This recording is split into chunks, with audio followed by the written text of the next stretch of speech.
Hey everybody, it's Denise from Denise McDonald Fitness.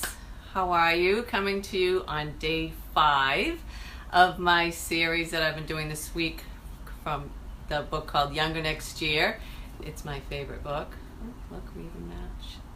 What to say? I guess I like pink today. But I know, so today's day 5, and during this week, if you've missed some of my blogs or missed some of the topics I've been dealing with like strength training, we talked about that. Basically that you have to age, but you don't have to rot. That's one thing that Dr. Harry, who wrote this book, talks about, that our bodies decay if we don't try to prevent that. The other things we talked about were, swimming against the tide. That was another thing that, just trying to get into the game and make sure that you're staying accountable to your fitness and your nutrition, and saying no to osteo. If you missed that one, check out my blog from yesterday, because I think that's a really important topic, especially for all of us that are over 50, especially the ladies, right? But today I wanted to just mention real quickly is the topic that I think a majority of us struggle with, and it's the nutrition. Raise your hand if the nutrition is like really tough for you.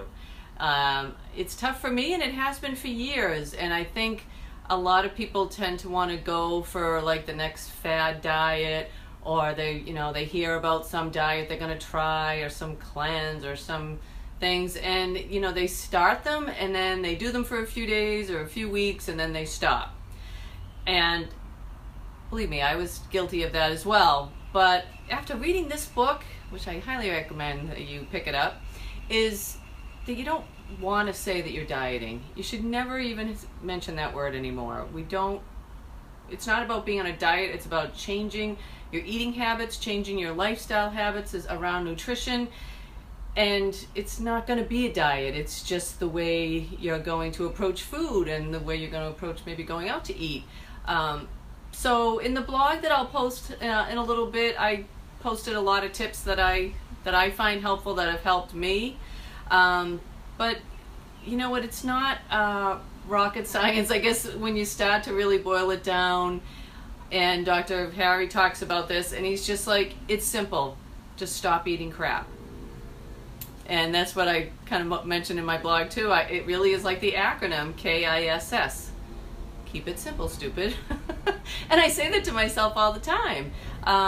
We do tend to overcomplicate it, and how am I going to eat this, and how much am I going to eat? And it really is just about figuring out how many calories that you should be eating, and I mentioned it in the blog, so go there and take a look. But portion control, and picking foods that are basically come from 5 categories: vegetables, fruits, lean proteins, good carbs, not carbohydrates from white food. More, your carbs are coming from, like, let's say 3 carbs that I eat that I think are healthy: sweet potatoes, beans, and brown rice, quinoa, those type of healthy grains. Those are good carbs, and then healthy fats.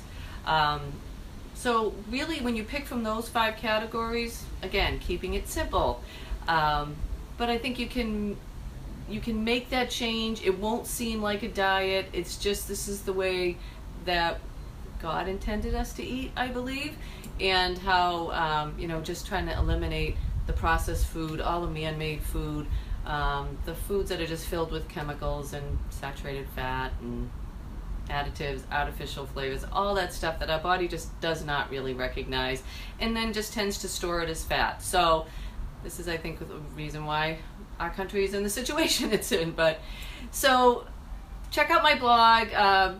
There's some tips there, but if you need help, reach out. I'm always willing to do one-on-one conversation with people, see what's worked for you, what hasn't worked for you, what you struggle with, and we can go from there and get you on a healthier lifestyle moving forward of eating healthy for you and your family. So I hope you have a wonderful day, and we'll see you tomorrow.